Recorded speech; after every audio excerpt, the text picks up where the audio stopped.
Bonjour Olivier Sadran, vous avez 44 ans, vous êtes entrepreneur, homme d'affaires, connu pour être le président du TFC, mais pas que, puisque vous avez été à la tête de plusieurs sociétés, dont Newrest aujourd'hui.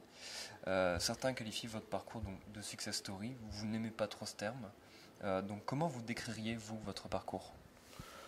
Tout simplement comme le parcours d'un entrepreneur, pas d'un homme d'affaires, avec la volonté de créer un état d'esprit entrepreneurial, la volonté de créer de la valeur et puis surtout la volonté de créer quelque chose en équipe, puisque finalement l'entreprise, c'est pas très loin du sport.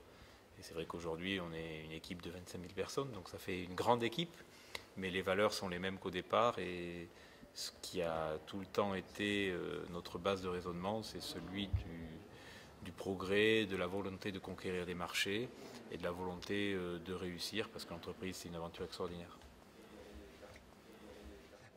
Pour vous, l'esprit d'entrepreneuriat, ce serait quoi?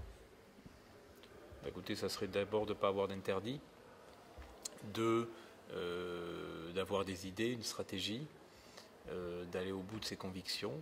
Et puis normalement, si la stratégie est bonne et si la capacité à souffrir et à aller au bout de ses convictions est grande, normalement tout ça doit aboutir à une réussite économique et professionnelle, mais ça ne doit pas être le moteur initial.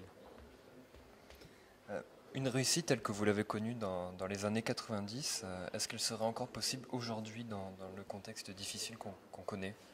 Mais bien sûr, plus aujourd'hui encore qu'hier. Regardez toutes les success stories en matière de technologie. Regardez toutes les sociétés de services qui se créent. On est dans une société qui a besoin de services, qui a besoin de compétences. Et je crois que c'est sans doute même plus facile de créer des entreprises aujourd'hui que ça ne l'était il y a une vingtaine d'années. Le tout, c'est d'avoir l'envie et la conviction de le faire. Et je ne suis pas certain que l'image d'entreprise soit suffisamment bonne en France, mais dans beaucoup d'autres pays au monde, c'est une issue qu'envisagent la plupart des étudiants. Justement, vous regrettez que le monde de l'entreprise ait parfois une mauvaise image. Pour vous, l'entreprise, qu'est-ce qu'elle a et qu'est-ce qu'elle peut apporter à la société et au monde d'aujourd'hui? Écoutez, elle peut apporter un épanouissement, parce que le travail est un élément absolument indispensable à l'épanouissement. Elle peut apporter la découverte du monde, elle peut apporter le travail en équipe, l'accomplissement à travers le travail en équipe. Elle peut apporter beaucoup de choses et il faut absolument qu'elle soit remise au centre des débats en France, sous peine de vivre des déconfitures majeures dans notre pays.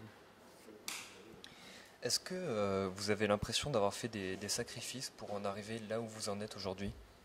Non, absolument pas. J'ai l'impression d'avoir beaucoup travaillé, mais avoir pris beaucoup de plaisir. Et au bout du bout, à l'addition finale, le plaisir est sans doute supérieur aux souffrances.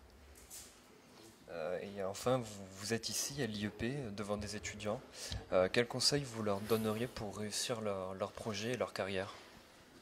Et avoir des rêves, être travailleur, refuser l'échec et avoir de l'abnégation, et puis travailler en équipe.